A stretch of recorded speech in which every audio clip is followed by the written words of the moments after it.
Okay, I'm going to try to do a quick overview here of things that you guys are learning on your own, and unfortunately, we can't learn together.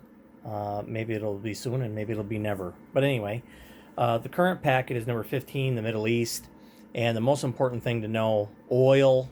If you don't know oil, pay attention to what gas is right now. I mean, prices haven't been this low since your parents have been in high school, so maybe even never this low for some parents.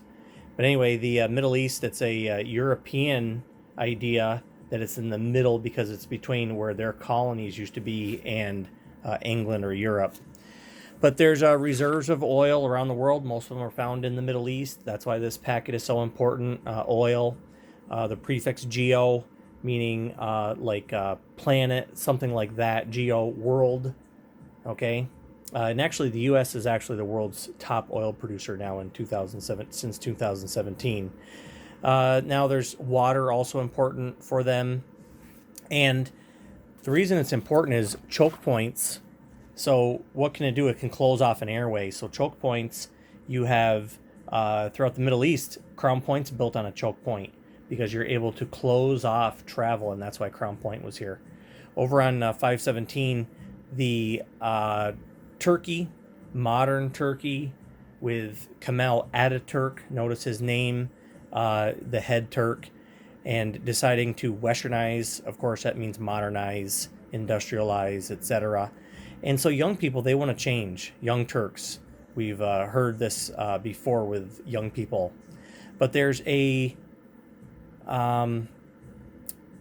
fundamental religious groups in Turkey that want to keep things the way they are. They don't want tradition. So we see this conflict between tradition and modernization.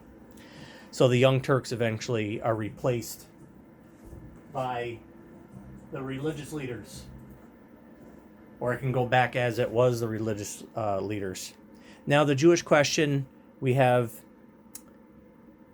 Israel, the Balfour Declaration, the Zionist movement, this idea that the Jews should have their own homeland, and it's located in Palestine. Today we call that country Israel. But of course, a lot of them had to leave and whatnot after the Holocaust from Europe, the ones that survived or could escape before, and they wanted their own home country. And now we've got another country formed after World War II, and it's Israel. Mainly Jewish, but there's Muslims living there too. They call it Palestine. And the conflict today, it's still ongoing. These are things that are happening. This packet more than any other that we've had so far of things that are still happening today. So again, another partition. You can see the different areas on the map there of the split of where Israel was and what the borders they wanted to be. And here, this map actually over here is better on page 522 to show the West Bank, Gaza Strip, which are mainly Muslim areas, but there's a lot of Israelis there too. And of course, I put up the clip from World War Z showing their wall there that they're using in Jerusalem. Bethlehem. So on page 523, Egypt, the Nasser building the Suez Canal, the Aswan Dam, not building the Suez Canal, but the conflict over the Suez Canal. Golda Meir, first female prime minister.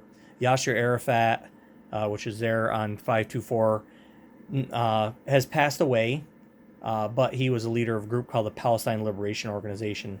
Over on 525, in the 1970s, the last time we had a really huge oil crisis where, you can say in 2008, 2009, but it's not really an energy crisis. There was a lot of other things going on too. But the OPEC nations, Organization of Petroleum Exporting Countries, they decided to band together and control the world's oil prices. Well, when you have industrialized countries like the United States, they need that oil. And they're also on here, the Middle East peace. We've heard this over and over and over again. The most famous is probably the Camp David Accords there, Jimmy Carter, with the leaders of Japan or Egypt and Israel. Over on 526, so we get the book as current as we can here with Trump and President Trump and what he wants to do to be closer to Israel. There's the current Prime Minister of Israel, Benjamin Netanyahu. And he's been going through elections. There's a lot of stuff in the current events with that right now. Okay, I'm going to pause there and do another one here in a second.